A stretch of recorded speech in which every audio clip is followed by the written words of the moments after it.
Hello दोस्तों, care माँ परिवार में आप सबका बहुत बहुत स्वागत है।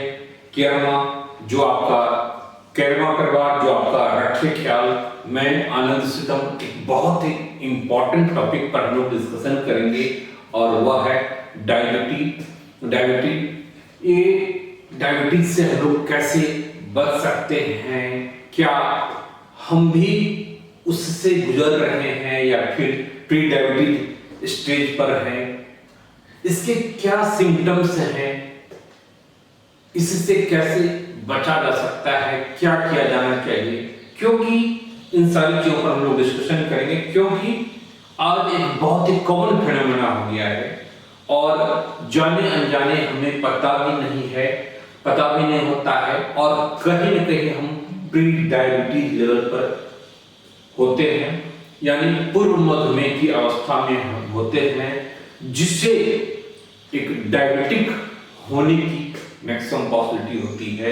यानी टाइप 2 लेवल की जो डायबिटीज होती है। टाइप 1 क्या है इसकी भी हम चर्चा करेंगे, देखेंगे। जेस्टेशनल जो डायबिटीज होती है उसकी भी चर्चा करेंगे। तो अंत तक इस वीडियो को आप लोग देखेंगे, काफी महत्वपूर्ण है। हमारे शरीर में निरंतर कुछ न कुछ काम चल रहा होता है और काम करने के लिए, शरीर के संचालन के लिए हमें एनर्जी की आवश्यकता होती है। यह एनर्जी कहाँ से आती है? तो शरीर को एनर्जी ग्लूकोज से आता है। यह फलों में फ्रक्टोज के रूप में हो सकता है, दूध में लैक्टोज के रूप में हो सकता है, ग्लूकोज यानी शर्करा के रूप में हो सकता है। तो इस ग्लूकोज से ही हमें एनर्जी मिलती है और यह जो एनर्जी है, ग्लूकोज को एनर्जी में कन्वर्ट करना, यह काम हमारा इंसुलिन करता है, जो कि हमारे पैंक्रियाज में यह हार्मोन बनता है। अगर इसमें प्रॉब्लम आ जाती है तो फिर यह चीजें कंट्रोल में नहीं रहता है।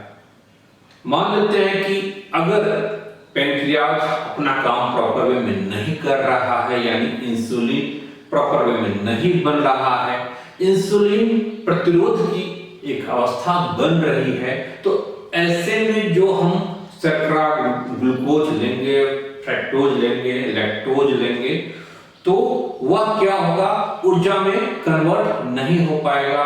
वह ब्लड में हमारे शुगर के लेवल को बढ़ा देगा और ब्लड में शुगर के लेवल का बढ़ जाना ही एक नॉर्मल जितना होना चाहिए उससे ज्यादा हो जाना ही डायबिटीज है। यह 3 टाइप का होता है, डायबिटीज 1, 2 और तीसरा है एक गेस्टेशनल डायबिटीज, जो कि प्रेग्नेंट वुमेन को होती है, जो प्रेगनेंसी में होता है और समान रूप से महिलाएं इससे ग्रसित होती है प्रेगनेंसी में। डायबिटीज 1 जो होता है वह बाल्यावस्था में होता है, बच्चों में होता है और यह जन्मजात हो सकता है। इसमें लाइफ लॉन्ग इसके उपचार की, मेडिसिन की आवश्यकता होती है। जो डायबिटीज 2 है वह हमारे खान पान में या शुगर का लेवल बढ़ जाना, इंसुलिन का सेवन से काम नहीं करना, कई सारे इसके कारण हैं जिससे डायबिटीज 2 होता है और हम लोगों में ये सारी प्रॉब्लम एक आम व्यक्ति में होता है। अब डायबिटीज होता क्यों है या फिर किस स्थिति में हमें सतर्क रहना चाहिए? तो डायबिटीज का एक महत्वपूर्ण कारण अगर जेनेटिकली है, अगर फैमिली हिस्ट्री ऐसी रही है, पेरेंट्स हैं, भाई बहन में अगर यह है रहा है, तो होने की पॉसिबिलिटी होगी। दूसरा है कि अगर कोई ओवरवेट है, जिसका वजन ज्यादा है, जिसका बॉडी मास इंडेक्स ज्यादा है, अगर ओबेसिटी के लेवल पर जाकर के है, 25 से ऊपर है, BMI आपका बॉडी मास इंडेक्स, इस पर अलग से क्लास वीडियो हो चुका है। एज 40 या 45 से ऊपर अगर है तो ऐसे कंडीशन में भी पॉसिबल है कि आपकी जो पेनक्रियाज है वह इंसुलिन प्रॉपर वे में न बना पा रहा हो और आप प्री डायबिटिक हो या फिर डायबिटिक 2 में, डायबिटिक 2 लेवल पर आ चुके हो। तो अगली कंडीशन है कि अगर मान लेते हैं कि आप फिजिकल वॉक नहीं हो पा रहा है, ऐसे कंडीशन में भी मॉर्निंग वॉकिंग या जो एक एक्टिव लाइफ स्टाइल नहीं है, तो ऐसे में भी डायबिटिक होने की पॉसिबिलिटी होती है। तो ये सारे कुछ कंडीशंस हैं। जंक फूड्स वगैरह है, प्रोसेस्ड फूड है, उसका अगर आप सेवन ज्यादा करते हैं तो प्रॉब्लम है, मतलब डायबिटिक होने की समस्या हो सकती है। तो ऐसे में आपको शुगर, ब्लड शुगर लेवल को चेक करवाना चाहिए कि क्या इसमें है। अब है कि ब्लड का शुगर लेवल चेक कराने के लिए कितना अगर आए तो हम समझे कि नॉर्मल है, तो यह थोड़ा सा वेरी करता है एज के हिसाब से, फीमेल मेल जेंडर के हिसाब से। आप खाने से पहले, फास्टिंग में या खाने के बाद के टाइम में 2 घंटे के बाद की कंडीशन में, तो अलग अलग समय में यह वेरी करता है। टाइप 1 डायबिटिक है, डायबिटिक पेशेंट है, यानी बच्चा में या फिर जेस्टेशनल डायबिटिक में, तो वेरी करता है। लेकिन मोटा मोटी आप मान के चलो कि अगर यह फास्टिंग में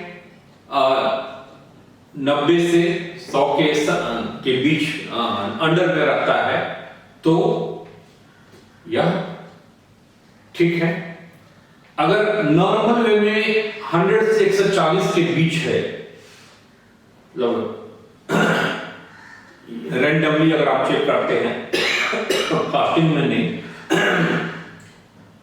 ठीक है। लेकिन अगर 140 से ऊपर है, 140 से 199 के बीच है, तो आप प्री डायबिटिक स्टेज में हैं, मधुमेह की पूर्व अवस्था में है, जिसमें आगे पॉसिबिलिटी हो सकती है, अच्छी पॉसिबिलिटी होगी कि आने वाले 5 साल में, 10 साल में आप डायबिटिक हो जाएं, डायबिटीज के लेवल 2 में आप आ जाएं। तो 100 से फास्टिंग में 100 से नीचे आप मान लीजिए 70 से 90 के बीच में मोटा मोटी माना जा सकता है, 72। इधर नॉर्मल कंडीशन में विदाउट फास्टिंग 100 से 140 के बीच है, ठीक है। और 140 से 199 के बीच आप प्री डायबिटिक हैं, तो आपको सतर्क हो जाना चाहिए। गेस्टेशनल जो डायबिटीज होती है उसकी चर्चा हमने दूसरे वीडियो में कर रखा है कि महिलाओं का ड्यूरिंग प्रेगनेंसी क्या वेट होनी चाहिए, उनके हाइट के अकॉर्डिंगली, और अलग अलग ट्राइमेस्टर में, फर्स्ट ट्राइमेस्टर में कितना अलाउ है, सेकेंड में कितना अलाउ है, थर्ड में कितना है, तो इस पर चर्चा हो चुकी है। फर्स्ट ट्राइमेस्टर में 1 से 1.5 kg का हो सकता है, सेकेंड ट्राइमेस्टर में आपकी वेट ज़्यादा, आप हर एक महीने आप 1.5 किलो 2 किलो आप गेन कर रहे होते हैं, थर्ड में भी आप गेन करते हैं, तो ओवरऑल है कि 12-14 kg का वेट गेन करते हैं। लेकिन वो भी डिपेंड करता है कि आपका पहले से वेट कितना है, आपकी हाइट कितनी है, बहुत सारे फैक्टर्स है, इस पर चर्चा हो चुकी है। तो कुल मिलाकर के यह हमारे डायबिटीज पर रहा। अब है कि कुछ चीजें हैं जिस पर हमें ध्यान दिए जाने की आवश्यकता है, और जैसे कुछ ऐसी चीजें हैं जिसका यूज हम ज्यादा करते हैं, मतलब शुगर का। तो sugar it is just like a slow poison. बहुत ही इंपॉर्टेंट बातें हैं, आपको सुन करके अच्छा लगेगा। Yes, it is a sweet poison and we should avoid the sugar, जो हम चीनी लेते हैं खाते हैं अलग से, इसको अवॉइड करना चाहिए। आने वाले टाइम में निश्चित रूप से चीनी के पैकेट पर लिखा होगा कि इट्स शुगर ईटिंग या having a sugar is injurious for health, it is a slow sweet poison.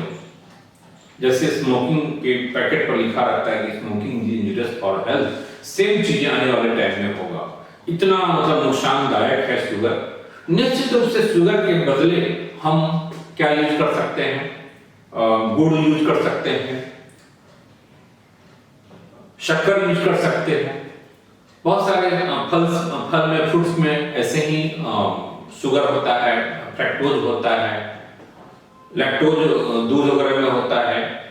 तो शुगर के बदले आप गुड़ का यूज करें, शक्कर का यूज करें। इधर ब्रेड, जो ब्राउन ब्रेड होता है, ब्राउन ब्रेड यूज हमें करना चाहिए, वह हमारे लिए ज्यादा सूटेबल है। जो ब्राउन शुगर है इसको यूज करने की बातें होती हैं, वह कम नुकसानदायक होता है। लेकिन ऐसा भी नहीं है कि गुड़ या शक्कर है या हनी है यह कम नुकसानदायक है, लेकिन अल्टीमेटली ये भी नुकसानदायक है। ठीक है, तो इसका भी एक्सेस यूज नहीं होनी चाहिए। ऐसा नहीं कि मतलब चीनी के बदले गुड़ खाना है तो गुड़ खूब खाना है, ऐसा भी नहीं होनी चाहिए, यह गलत है। ठीक है, कुछ चीजें हैं जिसे हमें ध्यान में रखने की आवश्यकता होगी कि आप एक्सरसाइज को बढ़ाएं। अगर करते हैं पहले से तो उसको बढ़ा दें, अगर नहीं करते हैं तो आप इसको शुरू कर दें। खासकर अगर आप 40 प्लस में हैं तो निश्चित रूप से आपकी अलार्मिंग कंडीशन यहाँ से हो जाती है।